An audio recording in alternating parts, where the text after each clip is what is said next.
Section 1. You will hear a conversation between a travel agent and a customer. The customer wants to book a coach ticket.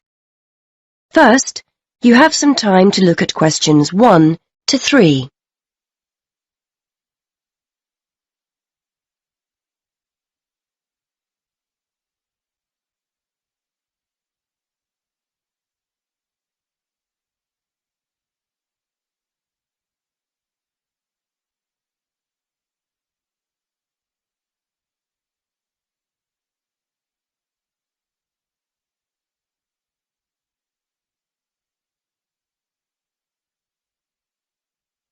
You will see that there is an example that has been done for you. On this occasion only, the conversation relating to this will be played first. Good morning. I'd like to book a coach to London. I was hoping you had something available this Saturday afternoon. Good morning, sir. Take a seat and I'll just check for you. Yes, we still have several free seats for Saturday. Where will you be leaving from? There are 3 pickup points in town: Main Street, Centenary Square, or the Central Bus Station. From Centenary Square, please. That's easier for me to get to than the bus station. The customer wants to leave from Centenary Square, so B has been circled. Now we shall begin. You should answer the questions as you listen, because you will not hear the recording a second time. Listen carefully and answer questions 1 to 3. Good morning. I'd like to book a coach to London. I was hoping you had something available this Saturday afternoon. Good morning, sir. Take a seat and I'll just check for you. Yes, we still have several free seats for Saturday. Where will you be leaving from? There are 3 pickup points in town: Main Street, Centenary Square, or the Central Bus Station. From Centenary Square, please. That's easier for me to get to than the bus station. And what time would you like to leave? There are coaches on the hour every hour, from 12 through till 6 p.m. Well, I'm meeting someone at the station in London, and I need to be there for 4:30. So, which one would you recommend? Well, there's one leaving at 1 that arrives at Victoria Station at 4:10, if that's any good. Traffic is usually quite light at the weekend, and the drivers tend to make good time, so I think you'd certainly be there for 4:30. OK, that sounds just right. I think I'll take that. I can always phone ahead if I'm going to be late. And when are you returning, sir? Actually, I'm not sure when I'll be coming back, so I won't book a return ticket, just one way. I can always book you an open return if you'd like. You can use this at any time within the next month, as long as you contact us first to reserve a seat. Well, there's a chance I might be getting a lift back, you see, so I'll just pay for one way. I don't want to buy a return if I don't need it. OK, no problem. Are you travelling alone? Just the one ticket, please. I'm going down to visit my daughter at university. My son's meeting me at the station, so it's a proper family reunion. Before you hear more of the conversation, you have some time to look at questions 4 to 7.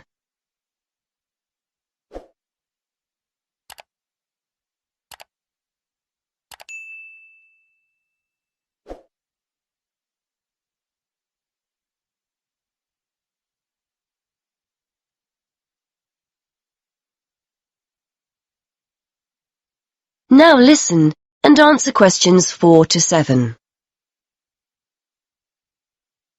Very nice. OK, well, I can book that for you if you like, sir. That'll be £23.50. Now, I just need to take down some details. Can I have your name, please? Yes, it's Matthew Upton. That's U-P-T-O-N. And your address? 34 Allesley Road. Allesley. That's A-L-L-E-S-L-E-Y. And your telephone number? 01732 558 997. And your email address? We'll use this to send confirmation of your travel details. matt257@yahoo.co.uk. OK, thanks. Before you hear the rest of the conversation, you have some time to look at questions 8 to 10.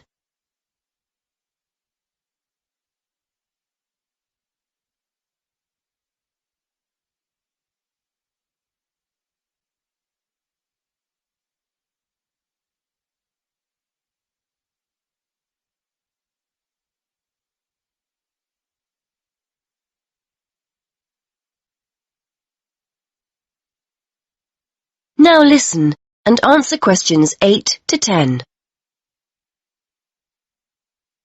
Before I forget, I'll be taking a little luggage. Is there a set luggage allowance? We offer a very good luggage allowance.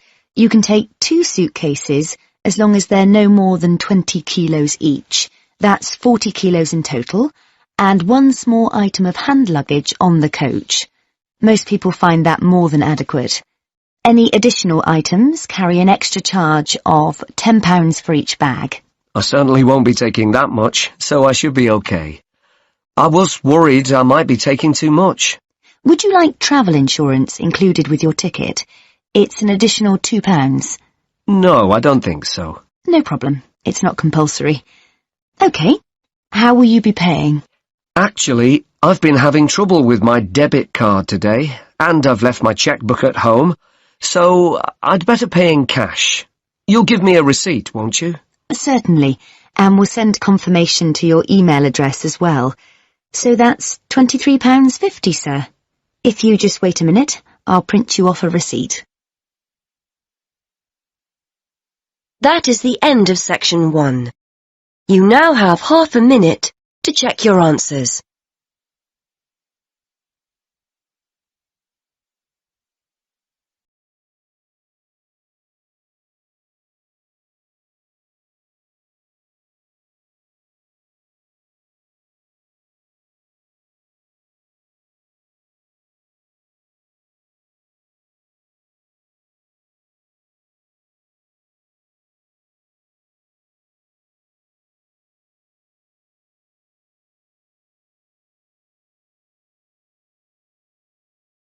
Section 2. You are going to hear a radio program about sport. First, look at questions 11 to 14.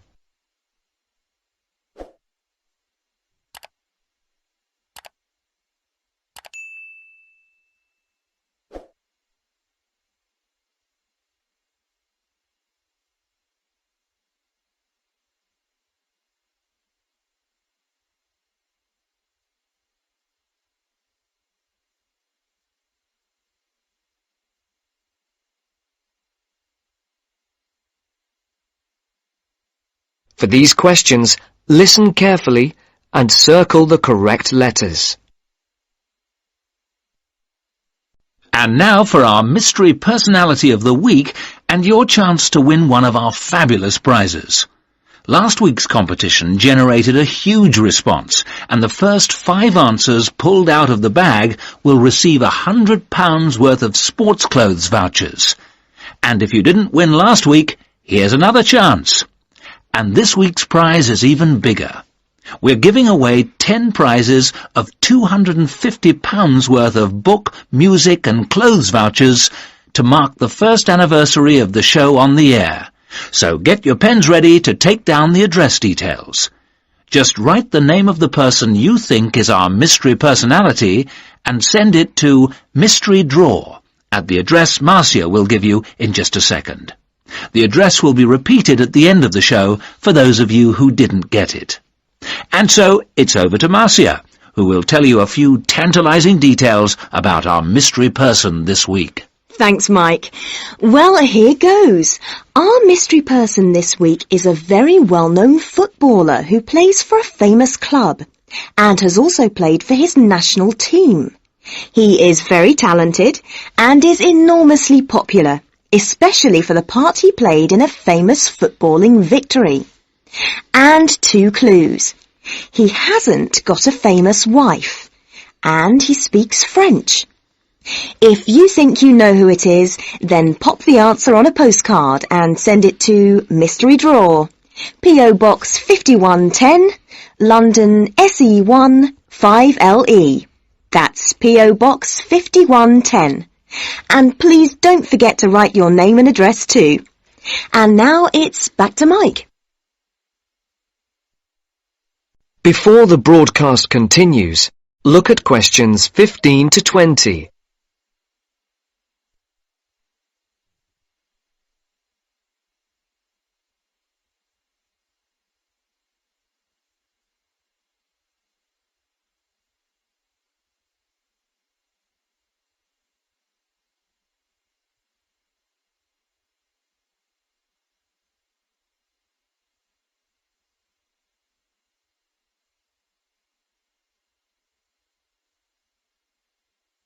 As you listen to the second part of the sports programme, answer questions 15 to 20.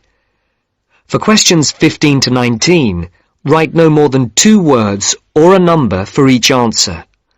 For question 20, circle the correct letter. Thank you, Marcia. Get those postcards in and make this a bumper anniversary draw.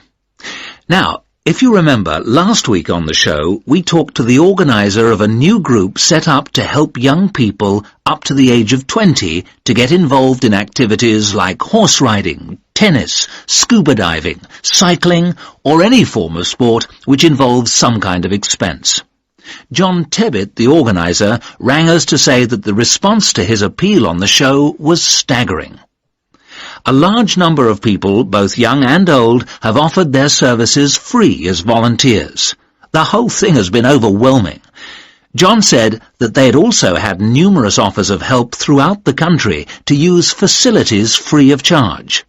As if that was not enough, they've received many donations, including several rather large gifts of more than £5,000. On behalf of John Tebbit, and also of those who will benefit from the generous gifts to the Trust, I would like to say thank you. This week, we're going to talk to a very unusual athlete indeed. Patrick, who is 20 years of age, has been wheelchair-bound for the past 5 years after a motorcycle accident left him paralysed from the waist down. This has not stopped this young man from getting out and about. He's an inspiration to all of us. Patrick has excelled in archery, beating the best in the field, so much so that he has won sponsorship from leading sports manufacturers, which has now enabled him to devote more time to perfecting his skills. So I would like to introduce you to Patrick, who is going to tell us what this sponsorship means to him. That's the end of section 2. You now have half a minute to check your answers.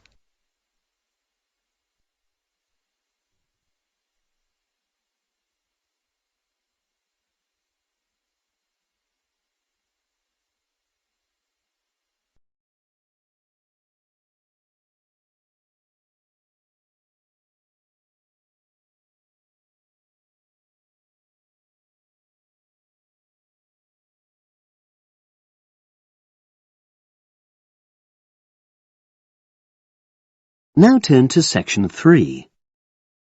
Section 3.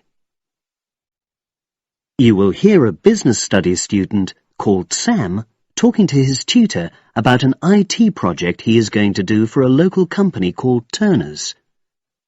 First, you have some time to look at questions 21 to 26.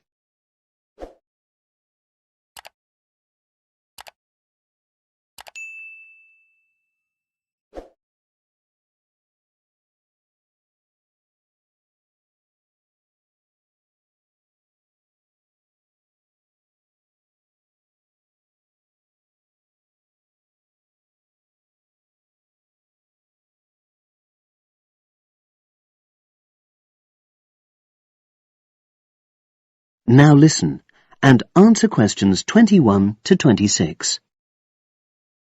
Hello, Sam. Come in and sit down. Thanks. You're here to discuss your company-based IT project, aren't you? Yes, I've been to see the manager and he's given me a lot of ideas about projects that the company would find useful. but I wanted to ask your opinion about them before I choose one. Yes, that's fine. Now, this company's called Turner's, isn't it? That's right. It's a small engineering company. They make machine components for trade use. They're well established. They started in 1976, but they're a bit old-fashioned. Okay. And what kind of projects did Turner's suggest you could do for the company? Well, they want some improvements made to their customer database. The one that they've got at the moment isn't very useful in some ways. I had a quick look at it. That would be a very straightforward project, and it'd be simple enough to evaluate, but I don't think you'd get enough out of a project like that.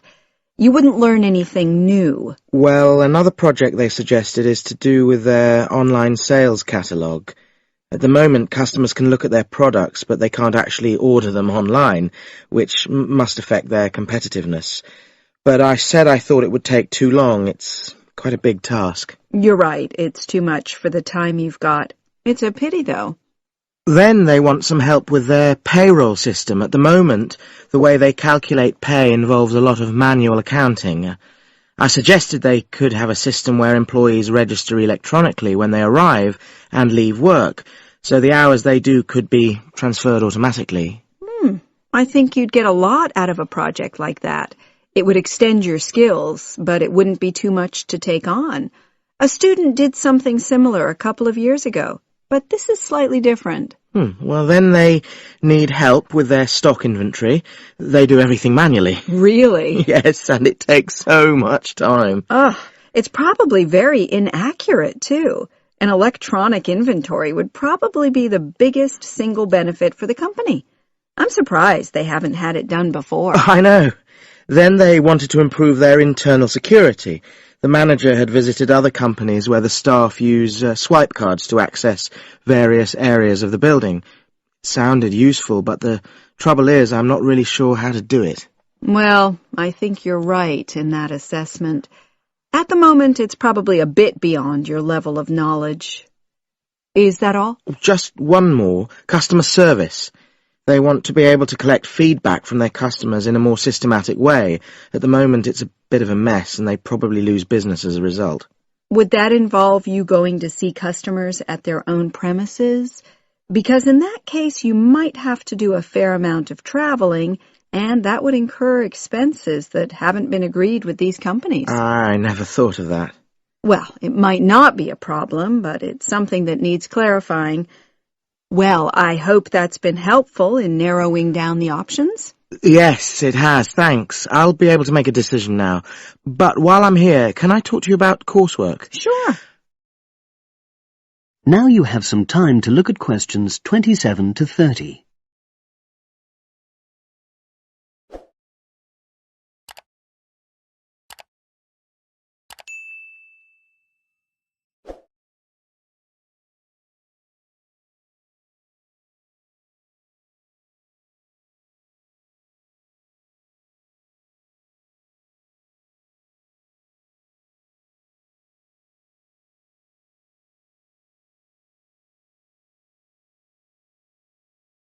Now listen and answer questions 27 to 30.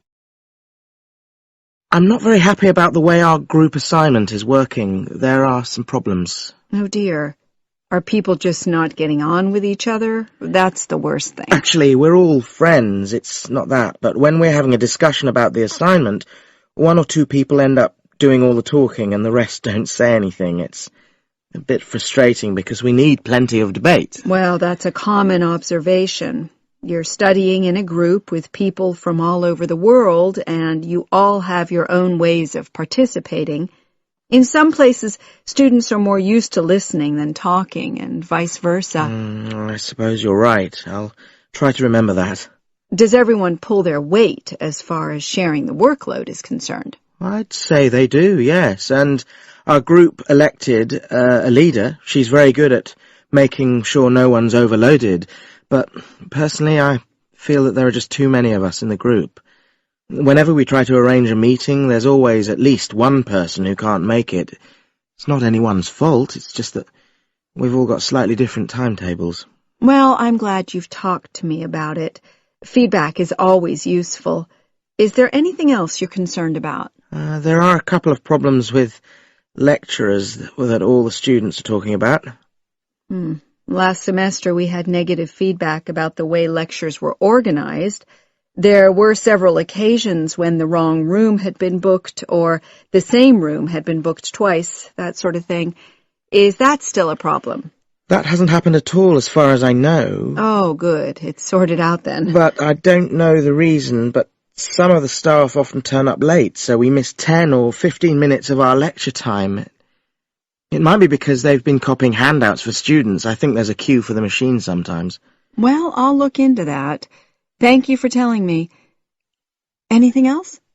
The other thing is that it can be very difficult to get to see a lecturer individually. They're all very supportive and friendly when you do manage to find them, but often they're not in their office, even at times when they're meant to be available for consultation. Okay, that's helpful.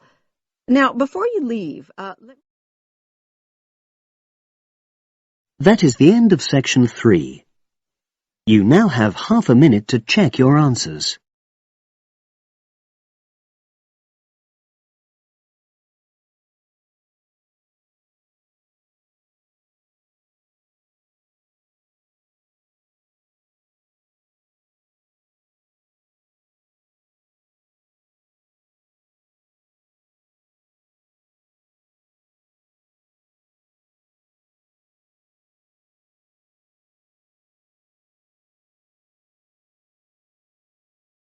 Now turn to Section 4. Section 4. You will hear a lecturer discussing the history of people's beliefs regarding whether the Sun or the Earth is at the centre of the solar system. First, you have some time to look at questions 31 to 33.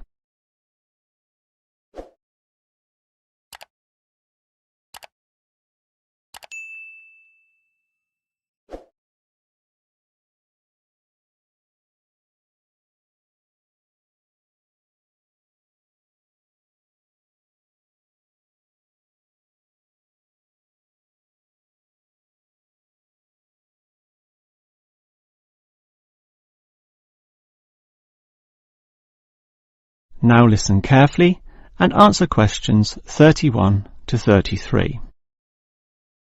In the night sky, the stars appear to revolve around the Earth, rising in the east and disappearing in the west. The Earth itself seems solid, fixed and stable, and such common sense perception suggests that the Earth is the centre of the universe. This is known as geocentrism, with geo meaning Earth, and all pre-modern civilizations drew this conclusion. We now know, of course, that the Earth revolves around the Sun, and this is called heliocentrism, with helio meaning sun. But historically, it took quite a while for this to be deduced. As early as the 3rd century BC, an ancient Greek astronomer, Aristarchus of Samos, proposed heliocentrism, but received little support from his peers. Similarly, throughout subsequent history, isolated individuals proposed this new idea, but again, no one was listening. Geocentrism just seemed too logical to refute. Geocentrism also fitted the views of the established Christian Church, who could quote biblical passages such as, "The world also shall be stable, that it be not moved." Those who dared disagree were subject to accusations of heresy, often with dire punishments to follow. The trouble was, as the night sky was observed more closely, that simple revolution of the stars proved not so simple at all. In relation to the other stars, some steadily wandered in given directions, then sometimes reversed for months, and disappeared altogether. They were called planets, meaning wanderers. In addition, the position of the sun and moon altered slightly over the year, and comets, those mysterious glowing spots, would come and go. In order to predict the motion of the planets, and accurately serve the primary purpose of navigation for sailing ships, increasingly elaborate mathematical models were needed, a sure sign that something was not quite right. Before you hear the rest of the lecture, you have some time to look at questions 34 to 40.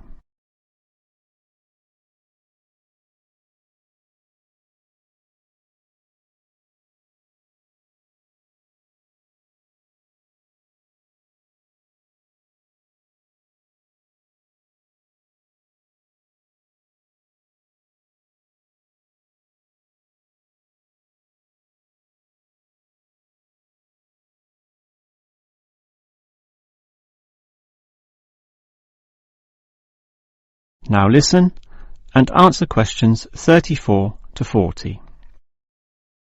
Heliocentrism, or the belief that the Sun is the centre of the solar system, still needed a mathematically sound description before it could be scientifically accepted. And it was a Polish astronomer, Nicholas Copernicus, who in 1543 first published this. This event is sometimes referred to as the Copernican Revolution. Copernicus himself certainly feared the consequences of his proof, knowing full well it might invoke the anger of the established church. Probably for this reason, he waited until the last year of his life, when he was sick and dying, to release his findings. In addition, the preface of the book, written by a respected member of the church, stated that the model was not necessarily correct. As a result of this, there was no revolution whatsoever. In fact, the book received scant attention in the subsequent decades, apart from a few irate clergymen who angrily dismissed the whole scheme as irrelevant. Yet the following generations of astronomers did not always fare so well. The Italian scientist Galileo got into trouble, as did a fellow Italian with the surname Bruno, Giordano Bruno, who was burnt at the stake. Yet ultimately nothing could slow the spread of heliocentrism across Europe. It formed the basis of Isaac Newton's great work on the motion of the planets, a work which implied that even the Sun, around which the Earth circled, was itself in motion around a common centre of gravity. No discourse about heliocentrism could finish without mentioning that, somewhat unbelievably, there still exist those today who choose to believe that the Earth is the centre of the universe. Modern geocentrism is usually the result of literal interpretations of the Bible, which is the cornerstone of these people's beliefs. They, therefore, also believe in creationism, that is, that a God created everything, and while we may smile at this, it is sobering to consider that surveys have revealed that up to 10% of British people, 12% of Europeans, 20% of the USA, and 25% of the Middle East still hold the belief that the Sun revolves around the Earth.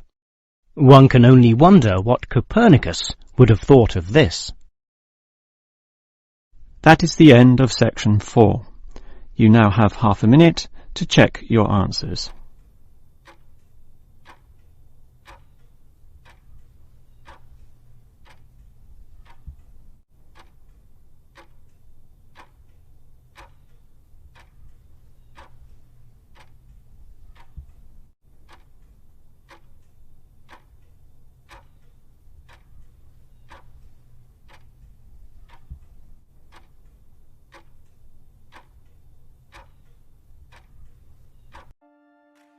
That is the end of the listening test. In the real IELTS test, you would now have 10 minutes to transfer your answers to the answer sheet.